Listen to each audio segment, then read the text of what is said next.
How about this? This is just a quick history lesson. Yeah. Grinding, they used to be called the Full Eclipse. Okay. So their first album had the lead song called The Funeral on it. Okay. And The Funeral, I don't think made the actual album, but it was released as a video, and it's a really dope record. Hmm.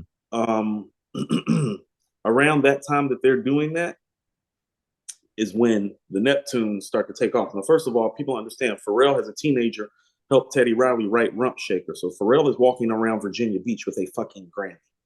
Hmm. You know what I mean? So Yeah. Pharrell's been somebody, he was a teenager. Right. But as far as being major, the Neptunes come up is about a year and a half in the Okay. making.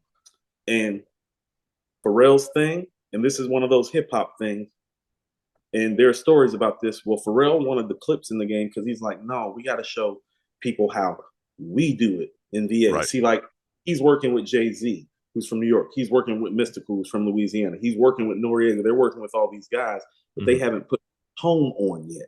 Right. Now, Malice and No Malice and Pharrell went to school together, Okay. if I'm not mistaken.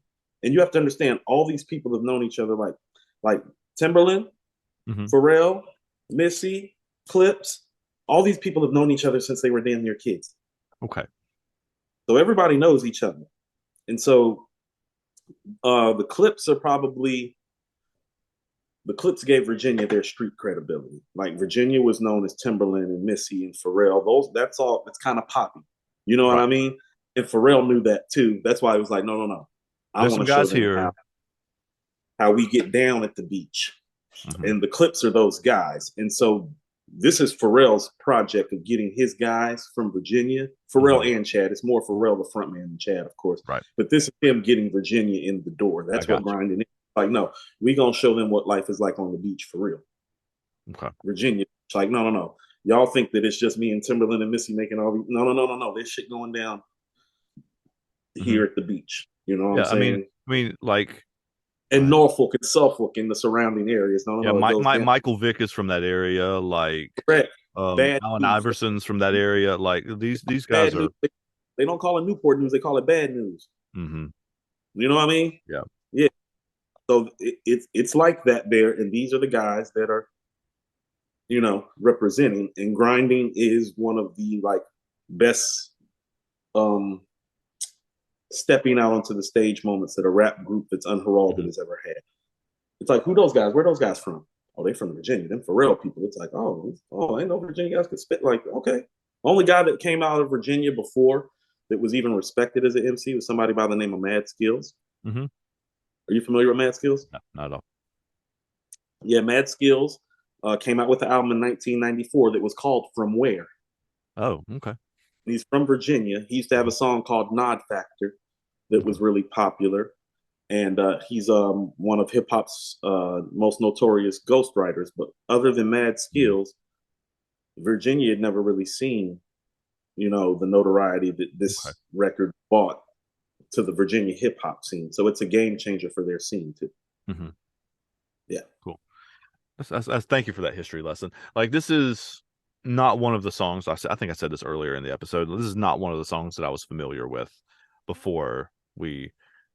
I think this is actually one even that you suggested before we paired it. And usually I want to talk about this one.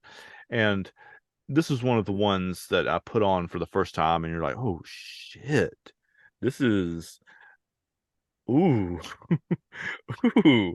I mean that was even my uncultured reaction to it, like Mm-hmm. not exactly knowing what I'm listening to or whatever else.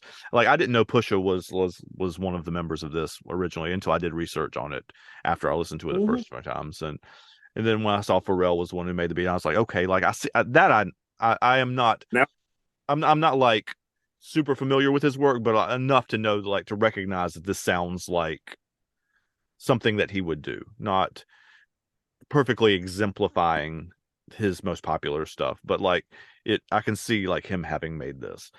And yeah, like I said earlier, I this want is one of those songs that like I can't sit still in the seat when it's playing. Like it's just and my daughter rolls her eyes at me, like the oldest one rolls her eyes at me playing. Like I'm like I don't know how you're sitting still. Like this is Here's another thing too that you have to understand, because Pusha T obviously is the more renowned of the right. brothers now at this stage due to his solo career and things of that nature.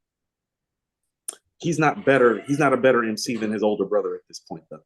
Right. Like They a seem good like they're day, pretty much in like Big Bro's a little better than Little Bro at this point. Not by a lot, but a little bit. And this is one of the things where it's like, well, if you're familiar with their comeuppance, it's like, well, Little Brother has been watching. Like, imagine being Pusha T. It's like your brother's friends with Pharrell and Timbaland. Now, if you go look at his career, he's worked with Pharrell, Timbaland, and Kanye. It doesn't get any bigger or better than that. And so he's very, very fortunate in that regard to have these types of ties. But the MC work from these guys is consistently better. And they're in a funky spot where it's like, well, they kind of, these guys started doing East Coast hip hop better than the East Coast guys. They're from Virginia. That's still Southern. You know what I mean? Yeah. There's definitely a Southern feel to it a little bit. Like there's a little of that in there. But they're doing East Coast hip hop better than these guys are. Like they're about the bars, they're about the hustle, they're about the rhymes. It's like, and so that was even some of the thing with them not fitting into a certain type of box. It's like, well, these niggas from Virginia, but they rap like they from New York, like lyrically, but they got Pharrell doing beats for, so it was just a confluence. The beat doesn't sound New Yorkish. Like it's not rhyming at all. No, it's not that kind of. Right. It's like something that's unique. It's funky. It's unique unto them. It's a Virginia type of sound, I guess. Which is one of those connections to Dave Matthews too, because they're also a Virginia band that is about the funk and not. Yes. Yeah. Even though I guess Clips is lyricists, or at least in the songs that we're talking about, the context we're talking about. Like even the wordplay in this, like even like the name of the band, like Clips like bullets, Clips like the eclipse, like it's their name used to be full, their name used to be Full Eclipse. Yeah, like you said that, and I was like, that's why I circled it on the paper, like to make sure I pulled that back around. Like there's so many things that that can mean more than one thing in their lyrics. Even the group name is an entendre. Yes, the group name is an entendre. Yeah. Hey y'all, thanks for making it to the end of this video. If you love this, check out this video right here. It's another one that where Coop and I are talking about how two songs go together that you wouldn't maybe think go together. So thanks for hanging out. We'll see you next time.